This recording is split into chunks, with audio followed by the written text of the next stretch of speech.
For more on the Prime Minister's announcement on pausing all flights from India and the other big stories making headlines today, I'm joined from Sydney by Sky News Political Editor Andrew Clennell. Andrew, you were at the PM's press conference this afternoon.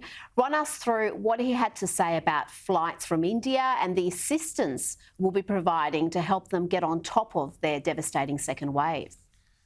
Well, he's calling it a flight pause, but he's saying it may well be extended. So that's until May 15, and I'd say an extension is extremely likely. So he's really shutting the door and bolting it for the time being in terms of those Australians who might want to return from India, having reduced the flights last Thursday by 30%. He says the amount of cases in quarantine over the past week was such that he had to take the action. And he says it's about allowing the quarantine facilities to get in a position where they can deal with the number of cases they're dealing with. So he thinks there's too much strain on hotel quarantine. Presumably that means he's worried about outbreaks in the community. In terms of our commitment to India, it's oxygen, it's ventilators, thousands of them, it's 1 million masks, it's 500,000 P95 masks, things of that nature.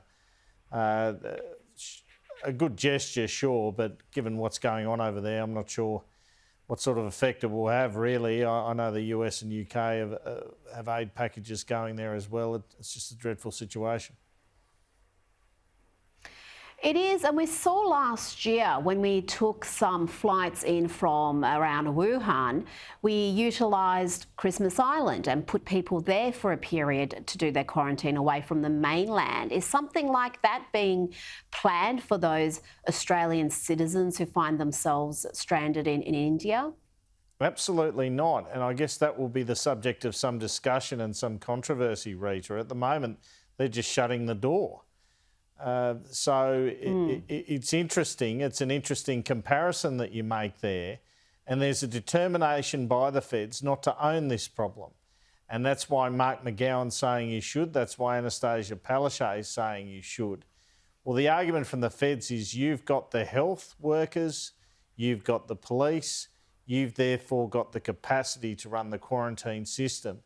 The fault with that is it's in the middle of cities, so if there's a leak like there was in Melbourne, it can be disastrous if you can't get on top of it with contact tracing and the like.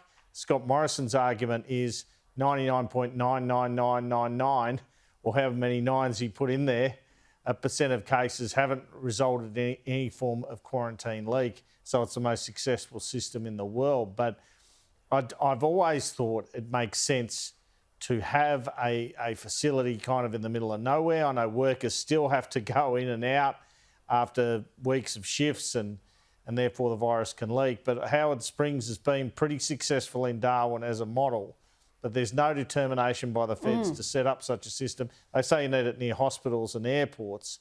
Well, I can't believe that you can't have a facility. Jane Holton suggested RAAF Learmonth, for example, which is near an airport. I can't believe that the federal government really wanted to. They couldn't do more in this space. They seem determined. Well, yeah, I mean, utilise something. Leave it to the states. Utilise something remote, like you said, whether it's in the middle of the desert or whether it's Christmas Island, and just have a fly-in, fly-out, make sure everyone's negative, and when they fly out, and try to contain it that way. I just think we've got to provide assistance to Australians who find themselves stranded, particularly when there's a second wave raging in places like India. Now, turning to a different issue, more than 2/3 of Australians give Prime Minister Scott Morrison the thumbs up for his handling of the COVID-19 pandemic. This is according to Newspoll. The research published exclusively in The Australian today has found 70% of Australians think the PM has handled the pandemic well, including a majority of Labor and Greens voters. However, the news isn't as rosy for Scott Morrison or his government for their handling of the vaccine rollout, with 53% satisfied with the effort and 43% dissatisfied. Andrew, interesting to see 3/4 of Australians aged 18 to 34 think Scott Morrison's done a great job in handling the pandemic. He'd be pretty happy with that, you'd say. Well, you look at JobKeeper, you look at increased job seeker, and you look at, most importantly of all, Rita, and I don't think the federal government's made enough mileage of this, the closure of the international borders. You've seen McGowan and Palaszczuk benefit electorally from the closure of state borders. What about the international borders? Because if they hadn't been shut, there'd be COVID all over the joint. So I think it's hard not to say that Scott Morrison has handled the pandemic pretty well. The vaccine rollout, as you point out, that is another story entirely. And I noticed today the latest figures had 32,000 doses in the last 24 hours. That's about half what we had last week, where it was about 60,000 doses. I don't know how much of that is vaccine hesitancy, for example, with AstraZeneca, but that is a real concern. At 60,000 a day, it'd take 2 years to vaccinate everyone. You can't have days where we're only giving out 32,000 doses.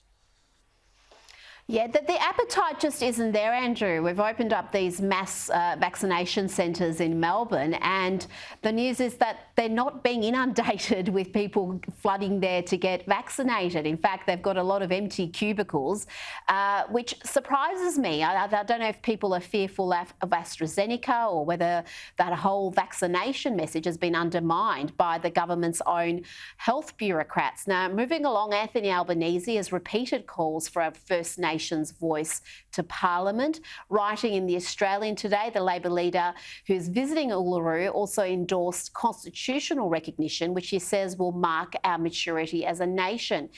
Andrew, is a First Nations voice to Parliament a vote winner for the ALP? Why is Anthony Albanese again focusing on these sorts of issues based around identity politics? Well, I think there's a few things. I think he's obviously appealing to the base. Obviously, there's a wish to win the Northern Territory seat of Solomon with what Warren Snowden going in the Northern Territory. And also, I think it's an opportunity for Albanese to say, here's another thing that Scott Morrison said he would do and he hasn't. Scott Morrison promised a referendum on this. He promised a religious freedom bill. He's made a number of promises which he hasn't delivered on. Now, he might say the pandemic is good enough reason for that. You can take that for what it's worth, you might agree. But nevertheless, there is an argument there that there's a lot of announcements and not always delivery.